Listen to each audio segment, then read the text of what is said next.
আসসালামু আলাইকুম। 2026 বিশ্বকাপকে কেন্দ্র করে আর্জেন্টিনার কোচ লিওনেল স্কালোনি তিনি তার ফাইনাল স্কোয়াডটা ঘোষণা করে দিয়েছেন। ওই ফাইনাল স্কোয়াড ঘোষণা করার পরে আপনাদের মাঝে অনেকেই কিন্তু স্কোয়াডে নিয়ে তেমন একটা স্যাটিসফাই না। আপনারা এই স্কোয়াড সম্পর্কে অনেকেই অনেক ধরনের কথাবার্তা বলতেছেন যে কিছু কিছু ফুটবলার মিসিং আছে যাদেরকে স্কোয়াডে রাখা উচিত ছিল। রাইট উইঙ্গারে কিছু ফুটবলার, লেফট উইঙ্গারে কিছু ফুটবলার, মিডফিল্ডে কিছু ফুটবলার, সেই সাথে সেন্টার ব্যাকে কিছু ফুটবলারদেরকে রাখা উচিত ছিল যাদের আপনারা দেখতে পাইতেছেন না। যেমন আমি যদি রাইট উইং এর কথা বলি তাহলে এই জায়গাটাতে ফ্রাঙ্কো মাস্তান্তুনোকে আপনারা দেখতে চেয়েছিলেন, সেই সাথে জিয়ানলুকা পাস্তিয়ান্নিকে দেখতে চাইতেছিলেন। লেফট উইঙ্গারে আপনারা আলেক্সান্দ্রো গার্নাচো এবং অ্যাটাকিং মিডফিল্ডার হিসেবে এমিলিয়ানো বুইন্দিয়া, সেই সাথে ডিফেন্সে মার্কোস সেনেসিকে দেখতে চেয়েছিলেন। এই যে চারটা পাঁচটা ফুটবলারের কথা বললাম, এদেরকে আপনারা আর্জেন্টিনার 2026 বিশ্বকাপের ফাইনাল স্কোয়াডে দেখতে চেয়েছিলেন, যেটা লিওনেল স্কালোনি আপনাদের সেই প্রত্যাশাটা কিন্তু পূরণ করেনি। আপনাদের প্রত্যাশা ছিল কিন্তু সেটা। এখন আমরা আসি, অনেকে অনেক ধরনের কথা বলেছে এদেরকে কেন রাখে নাই, অনেক ধরনের কথা বলেছে, বাট আমরা আজকের এই ভিডিওতে দেখার ট্রাই করব কেন এদেরকে রাখে নাই। আমার মতে কাদেরকে রাখা উচিত ছিল সেটা নিয়ে আমার ব্যক্তিগত মতামতটা একটু প্রকাশ করার ট্রাই করবো আর কি। সো আমরা প্রথমত উইঙ্গারদের দিকে আসি, রাইট উইঙ্গার এবং লেফট উইঙ্গার। দেখুন, এখন আর্জেন্টিনার কোচ লিওনেল স্কালোনি কেন উইঙ্গারদেরকে রাখেন? আপনি যদি উইঙ্গারদেরকে দেখেন তাহলে দেখাইতে পারবেন না যে প্রপার কোনো উইঙ্গার আর্জেন্টিনার টিমে আছে। প্রপার কোনো উইঙ্গার নাই। আপনি রাইট উইঙ্গে দেখাইতে পারবেন প্রপার কোনো উইঙ্গার আছে? হ্যাঁ, আপনি উলিয়ানো সিমিওনের কথা বলতে পারবেন, বাট সে প্রপার কোনো রাইট উইঙ্গার না। সে বেসিক্যালি ডিফলাইন ফরওয়ার্ড হিসেবে এই টিমটাতে খেলবে। সে উইং ব্যাক ফুটবলার হিসেবে খেলবে। দেখবেন যে সে মোটামুটি যদি হ্যাঁ, স্টার্টিং 11-এ আসবে না, যখন সাবস্টিটিউট হিসেবে খেলবে তখন কিন্তু তাকে ওই মোমেন্টে নামানো হবে যখন আর্জেন্টিনা বেসিক্যালি লিডে আসে। অর্থাৎ ধরুন হাফ টাইমের পরে, হাফ টাইমের 60-70 মিনিটের সময় আর্জেন্টিনার একটা দুইটা গোলে এগিয়ে আছে, ওই মোমেন্টে আর্জেন্টিনা লিডটাকে ধরে রাখার জন্য কিন্তু আর্জেন্টিনার কোচ লিওনেল স্কালোনি যে ফুটবলার গুলাকে নামাবে, যদি ফরওয়ার্ডদেরকেও নামায়, তখন কিন্তু দেখবে তিনি যে ফুটবলার গুলাকে নামাইতেছেন ওরা ডিপ লাইন ফরওয়ার্ড কিনা, ওদের ডিফেন্সিভ ওয়ার্ক রেটটা কেমন, সেই হিসেবে কিন্তু প্লেয়ারদেরকে নামানো হবে। সো ওই হিসেব করলে উলিয়ানো সিমিওনে কিন্তু দারুণ একটা অপশন, যার কারণে তাকে রাখা হয়েছে। তিনি প্রপার কোনো রাইট উইঙ্গার না। হ্যাঁ, তিনি রাইট উইঙ্গার হিসেবে খেলতে পারেন, বাট অনেকটা ডিফেন্ডে খেলে, যার কারণে তাকে রাখা হয়েছে। আর এই জায়গাটাতে কোনো উইঙ্গারকে রাখা হয় না। দেখুন, আর্জেন্টিনা আপনি বিগত তিন, বিশেষ করে আনহেল ডি মারিয়া যখন আর্জেন্টিনা স্কোয়াডটাতে থেকে অপশন নিছে না, তখন থেকেই কিন্তু আপনারা মোটামুটি দেখতে পাইতেছেন আর্জেন্টিনা তেমন কোনো উইং বেস ফুটবল খেলে না। না রাইট উইঙ্গার খেলায়, না লেফট উইঙ্গার খেলায়। প্রথাগত কোনো রাইট উইঙ্গার, লেফট উইঙ্গার বেশি পরিমাণ খেলে না। হ্যাঁ, মাঝে মাঝে আপনি দেখতে পারবেন যে কিছু কিছু ম্যাচে, আপনার যদি 10টা-12টা ম্যাচের মাঝে দেখতে পারবেন যে একটা দুইটা ম্যাচে উইং বেস ফুটবল খেলে। যেমন আলেক্সান্দ্রো গার্নাচোকে মাঝে মাঝে খেলানো হইতো, আমরা দেখতে পেয়েছি ফ্রাঙ্কো মাস্তান্তুনোকে মাঝে মাঝে খেলানো হইতো উইঙ্গার হিসেবে। বাট হ্যাঁ, আর্জেন্টিনার কোচ লিওনেল স্কালোনি কিন্তু এদেরকে দিয়ে বিশ্বকাপের আগে পরীক্ষা নিরীক্ষা করে ফেলছে যে এদেরকে দিয়ে আমার কোনো কাজ হবে না। বিশ্বকাপে আমি যতই উইং বেস ফুটবল খেলার ট্রাই করি, বাট এরা যেহেতু আমাকে ভালো পরিমাণ সার্ভিস দিতে পারতেছে না, সেই অনুযায়ী তিনি কিন্তু উইং বেস ফুটবলটাকে বাদ দিয়ে দিয়েছেন। আনহেল ডি মারিয়া যাওয়ার পরে কিন্তু টোটালি বাদ দিয়ে দিয়েছেন। আর্জেন্টিনা বেসিক্যালি সেন্ট্রালে অ্যাটাক করার ট্রাই করে, সেন্ট্রালি ফুটবল খেলার ট্রাই করে, হাফ স্পেসে ফুটবল খেলার ট্রাই করে। আপনি দেখেন লিওনেল মেসি বিশেষ করে ওকে উইঙ্গার হিসেবে খেলে, পুরো টিমের যে অ্যাটাকটা, আর্জেন্টিনার পুরো যে অ্যাটাকটা, সেটা কিন্তু বেসিক্যালি লিওনেল মেসির উপর কিন্তু নির্ভর করে কিন্তু সাজানো হয়। আপনি দেখেন প্রত্যেকটা ম্যাচে কিন্তু লিওনেল মেসির উপর ভিত্তি করে, লিওনেল মেসি যখন খেলবে তখন কিন্তু লিওনেল মেসির উপর ভিত্তি করে ওই বেসিসে কিন্তু অ্যাটাক গুলো সাজায়। আর লিওনেল মেসি বেসিক্যালি সেন্ট্রালে এবং হাফ স্পেসে খেলে। সো আর্জেন্টিনার গেম প্ল্যানটাই কিন্তু এরকম হবে। সো যার কারণে তিনি উইঙ্গারদের উপর কিন্তু তেমন একটা বেশি প্রায়োরিটি দেয় নাই। আর এই কারণে এই টিমটাতে কোনো উইঙ্গার তিনি রাখে নাই, প্রথাগত উইঙ্গার রাখে নাই। আবার দ্বিতীয় যে রিজনটা হচ্ছে, আপনি এই জায়গাটা দেখাতে পারবেন ফ্রাঙ্কো মাস্তান্তুনোকে আপনারা অনেকে চাইতেছিলেন, বাট ও কি পারফরমেন্সটা দিতেছে আপনি দেখান। আর্জেন্টিনার টিমে ওর পারফরমেন্সটা দেখান, আপনি এই জায়গায় ওর ক্লাবের হয়ে পারফরমেন্সটা দেখান। কেন আপনারা ফ্রাঙ্কো মাস্তান্তুনোর উপর এতটা ঝুঁকে গেছেন যে না তাকে নেয় নাই, কেন তারে নিলে ভালো হইতো? পারফরমেন্স দেখান। আপনি ক্লাবে না হোক জাতীয় দলে পারফরমেন্স দেখান। পুরো সবকিছু মিলিয়ে পারফরমেন্স হচ্ছে ডাব্বা। সো ওরে কেন নিবে? হ্যাঁ, এই জায়গায় ফার্স্ট ইয়ার নিয়ে যদি নিত তাহলে হয়তো আপনার উইং ব্যাক ও রাইট উইঙ্গার এবং লেফট উইঙ্গার দোনো পজিশনে মোটামুটি খেলতে পারে। ওরে যদি নিত তাহলে বলতাম যে না, ওরে পারফরমেন্সের বেসিসে কিন্তু তাকে নেওয়া হয়েছে, তাহলে বলতে পারতাম। বাট আর্জেন্টিনা যেহেতু উইং ব্যাক ফুটবল খেলে না, সো সেই অনুযায়ী কোনো উইঙ্গার নেওয়ার প্রশ্নই আসে না। আলেকজান্দ্রো গার্নাচোর কথা বলতে পারেন, সেও আর্জেন্টিনা টিমে অনেকগুলো ম্যাচ খেলেছে, আহামরি ভালো করতে পারে নাই। সো আর্জেন্টিনার কোচ লিওনেল স্কালোনি দেখলো যে এই যে ফুটবলারটা, সেও যেহেতু তাকে সেই পরিমাণ খুশি করতে পারেনি, সো তিনি টোটালি বাদ দিয়ে দিয়েছেন। সো আপনাদেরকে বোঝাতে পেরেছি যে উইং বেস ফুটবলের কারণে আর্জেন্টিনা যেহেতু উইং বেস ফুটবল খেলে না, সেই অনুযায়ী কিন্তু উইঙ্গারদেরকে কাউকে রাখে নাই পারফরমেন্স এবং ওই আর্জেন্টিনার যে ট্যাকটিক্স, সেই ট্যাকটিক্সের উপর ভিত্তি করে।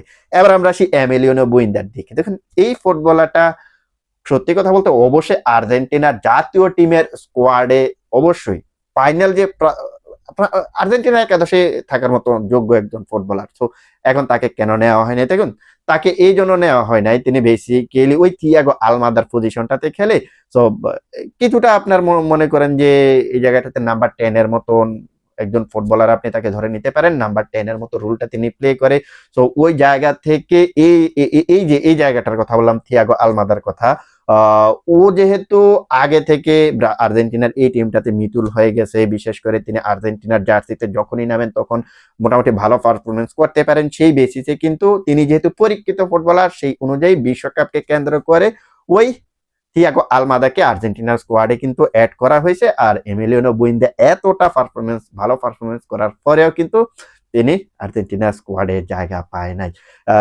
আপনি কিন্তু এই জায়গায় দেখতে পারবেন যে আর্জেন্টিনার স্কোয়াডে থিয়াগো আলমাদা ক্লাবের হয়ে তেমন ভালো করতে না পারলেও তিনি কিন্তু আর্জেন্টিনার জাতীয় টিমে মোটামুটি ভালোই করতে পারে। তিনি তার ক্লাবের হয়ে সেই পরিমাণ গোল কিংবা অ্যাসিস্টও তেমন একটা করতে পারে নাই।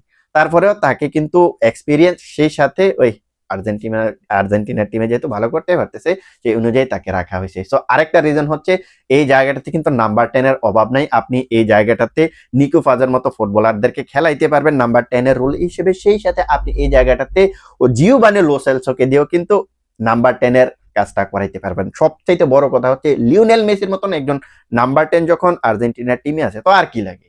আপনি এক গাদা নাম্বার 10 দিয়ে তো আর স্কোয়াড সাজাইতে পারবেন না। মানে নাম্বার আপনি যদি এক টিমে যদি 2টা 3টা 4টা 5টার মতো যদি মানে 2 এর অধিক যদি আপনি নাম্বার 10 বেশি রাখেন, তাহলে কিন্তু আদার্স অপশন গুলাতে তো আপনার বিবেচনা করতে হবে। আপনার মিডফিল্ডে চিন্তা করতে হবে, ফাইনাল থার্ডে চিন্তা করতে হবে, আপনার মোটামুটি ডিফেন্সেও চিন্তা করতে হবে। সো সেই অনুযায়ী কিন্তু লিওনেল স্কালোনি এই জায়গায় তার যেই চিন্তা ভাবনাটা, সেটা থেকে আমার কাছে মনে হয় না যে এমিলিয়ানো বুইন্দিয়াকে ড্রপ করে যে তিনি বাজে একটা ডিসিশন নিয়েছেন, আমার কাছে মনে হয় না। সো এইগুলা হচ্ছে মোটামুটি ফাইনাল থার্ডের কথা। এবার আমরা ডিফেন্স লাইনের দিকে আসি। দেখুন ডিফেন্স লাইনে আমরা মার্কো সেনেসি, বনমাউথের এই ফুটবলারটাকে কিন্তু বিশ্বকাপে মোটামুটি আমরা দেখতে চাইছিলাম। মোটামুটি আমি অন্তত পক্ষে শিওর ছিলাম যে এই ফুটবলারটা বিশ্বকাপে যাইতেছে, কারণ তিনি লাস্ট আর্জেন্টিনার কয়েকটা যেই স্কোয়াড ঘোষণা করা হয়েছিল ওইখানে তিনি ছিলেন, এবং কিছু কিছু ম্যাচে কিন্তু তিনি স্টার্টিং 11-এও ছিলেন। সো আর্জেন্টিনার হয়ে ভালো করেছিলেন, বিশেষ করে প্রিমিয়ার লিগে আর্সেনাল, লিভারপুল, ম্যানচেস্টার সিটি এই টিমগুলোর এগেনস্টে কিন্তু তিনি ভালোই করেছিলেন। বাট এন্ড অফ দ্য ডেতে তাকে রাখা হয় না। সো তাকে কেন রাখা হয় নাই? তাকে কিন্তু ওই জায়গাটাতে লিওনার্দো বালের্দে যে ফুটবলার রয়েছে অলিম্পিক মার্শালে, তাকে ড্রপ করে দিয়ে এই ফুটবলারটাকে নিলে হয়তো ভালো হইতো। দেখুন বেসিক্যালি আপনি যদি মার্কোস সেনিসের কথা চিন্তা করেন, তাহলে কিন্তু তাকে লিজান্দ্রো মার্টিনেজের সাবস্টিটিউট হিসেবে কিন্তু আপনি তাকে এই টিমটাতে রাখতে পারতেন। বাট এই জায়গাটাতে কেন রাখে নাই জানি না। আমার কাছে আপনারা অনেকে বলবেন যে নিকোলাস ওথামেন্ডির কাছেই তিনি ধরাটা খেয়ে গেছেন।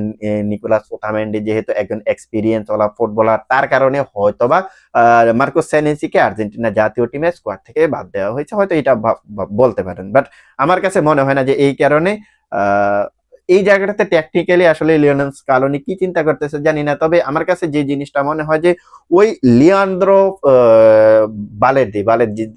বালের্দি যে ফুটবলার রয়েছে, ওরে যদি ড্রপ করে সেনিসিরে যদি অ্যাড করা হইতো, আমার কাছে মনে হয় যে আর্জেন্টিনার ডিফেন্স লাইনটা আরো বেশি অনেকটা স্ট্রং হইতো।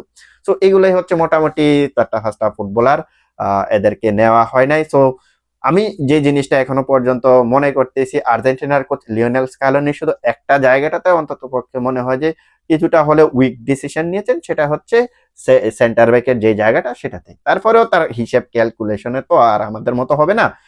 আমরা যদি মনে করেন 1-1-2 হিসেব করি, হ্যাঁ, ও তো 2-2 4 হিসাব করবে, 3-3 6 হিসাব করবে, আমাদের মতো তো না। তো যাই হোক, আর্জেন্টিনার স্কোয়াডটা মোটামুটি ভালোই হয়েছে।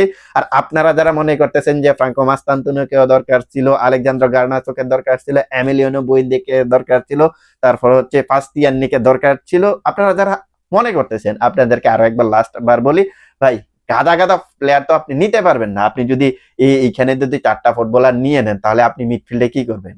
ওরা তো বিশেষ করে ফাইনাল থার্ডের ফুটবলার, আপনি মিডফিল্ডে কি করবেন?